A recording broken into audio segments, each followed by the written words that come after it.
ನೆನೆಗುದಿಗೆ ಬಿದ್ದಿದ್ದ ಹಾಸನ ನಗರದಲ್ಲಿ ನಡೆಯುತ್ತಿರುವ ರೈಲ್ವೆ ಮೇಲ್ಸೇತುವೆ 2ನೇ ಹಂತದ ಕಾಮಗಾರಿ ಪುನರಾರಂಭವಾಗಿದ್ದು, ಸ್ಥಳಕ್ಕೆ ಭೇಟಿ ನೀಡಿ ಪರಿಶೀಲನೆ ನಡೆಸಿದ ಸಂಸದ ಶ್ರೇಯಸ್ ಹಲವು ವರ್ಷಗಳಿಂದ ನನೆಗುದಿಗೆ ಬಿದ್ದಿದ್ದ ಕಾಮಗಾರಿ ಸತತವಾಗಿ ಸಂಸತ್ತಿನಲ್ಲಿ ಧ್ವನಿ ಎತ್ತುವ ಮೂಲಕ ಸಂಬಂಧಿಸಿದ ಕೇಂದ್ರದ ರಾಜ್ಯ ಇಲಾಖೆಗಳಿಗೆ ಮನವಿ ನೀಡಿ ಕಳೆದ 20 ದಿನಗಳಿಂದ ಪುನರಾರಂಭಗೊಂಡ ಈ ಕಾಮಗಾರಿ ರೈಲ್ವೆ ಇಲಾಖೆ ಅಧಿಕಾರಿಗಳು ಹಾಗೂ ಗುತ್ತಿಗೆದಾರರೊಂದಿಗೆ ಚರ್ಚಿಸಿ ಯಾವ ಕಾರಣಕ್ಕೂ ಕಾಮಗಾರಿ ವಿಳಂಬ ಆಗಬಾರದು ಎಂದು ಸೂಚನೆ ನೀಡಿದರು.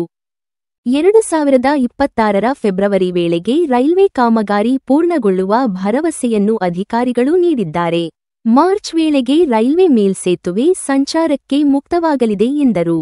ನಗರದ ಚನ್ನಪ್ಪ ಅಟ್ಟಣ ಬಸ್ ನಿಲ್ದಾಣಕ್ಕೆ ಸಂಪರ್ಕ ಕಲ್ಪಿಸುವ ಪ್ರಮುಖ ರೈಲ್ವೆ ಮೇಲ್ಸೇತುವೆ ಮತ್ತೊಂದು ಬದಿಯ ಕಾಮಗಾರಿ 2026ನೇ ಮಾರ್ಚ್ ವೇಳೆಗೆ ಪೂರ್ಣಗೊಳ್ಳಲಿದೆ ಎಂದು ಸಂಸದ ಶ್ರೇಯಸ್ ಪಟೇಲ್ ಭರವಸೆ ವ್ಯಕ್ತಪಡಿಸಿದರು. ನಗರದ ಎನ್ಆರ್ ವೃತ್ತದಿಂದ ಚನ್ನಪಟ್ಟಣ ಬಸ್ ನಿಲ್ದಾಣದವರೆಗೂ ನಿರ್ಮಾಣವಾಗುತ್ತಿರುವ ಮೇಲ್ಸೇತುವೆ ಕಾಮಗಾರಿ ಪರಿಶೀಲನೆ ನಂತರ ಸುದ್ದಿಗಾರರೊಂದಿಗೆ ಮಾತನಾಡಿದ ಅವರು, ರೈಲ್ವೆ ಇಲಾಖೆ ಅಧಿಕಾರಿಗಳು ಹಾಗೂ ಏಜೆನ್ಸಿ ಅಧಿಕಾರಿಗಳ ನೇತೃತ್ವದಲ್ಲಿ ಕಾಮಗಾರಿ ಪ್ರಗತಿ ವೀಕ್ಷಣೆಯನ್ನೂ ಮಾಡಲಾಗಿದೆ. ಸೇತುವೆ ಜೋಡಿಸುವ ಬೃಹತ್ ಕಬ್ಬಿಣದ ಕಮಾನು ಹೈದರಾಬಾದ್ನಲ್ಲಿ ನಿರ್ಮಾಣ ಮಾಡಬೇಕಾಗಿದೆ. ಇದಕ್ಕೆ 8 ತಿಂಗಳು ತಗುಲಲಿದೆ. ಆದ್ದರಿಂದ 2026ನೇ ಫೆಬ್ರವರಿ ಅಂತ್ಯಕ್ಕೆ ಅಥವಾ ಮಾರ್ಚ್ ವೇಳೆಗೆ ಕಾಮಗಾರಿ ಪೂರ್ಣಗೊಳಿಸುವ ಕುರಿತು ಅಧಿಕಾರಿಗಳು ಭರವಸೆ ನೀಡಿದ್ದಾರೆ ಎಂದು ಹೇಳಿದರು.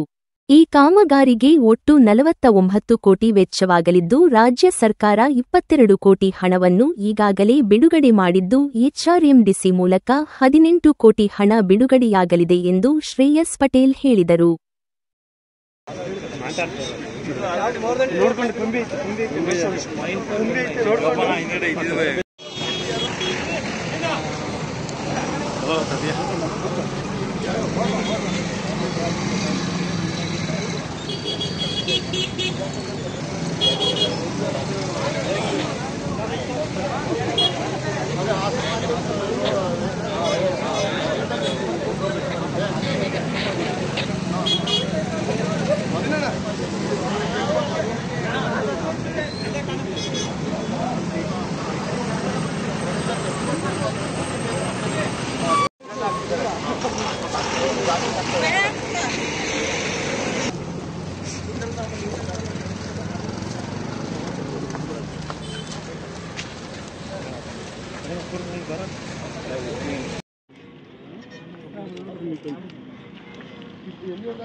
ನೋಡ್ಕೊಂಡು ಕಂಬಿ ಐತೆ ನೋಡ್ಕೊಂಡು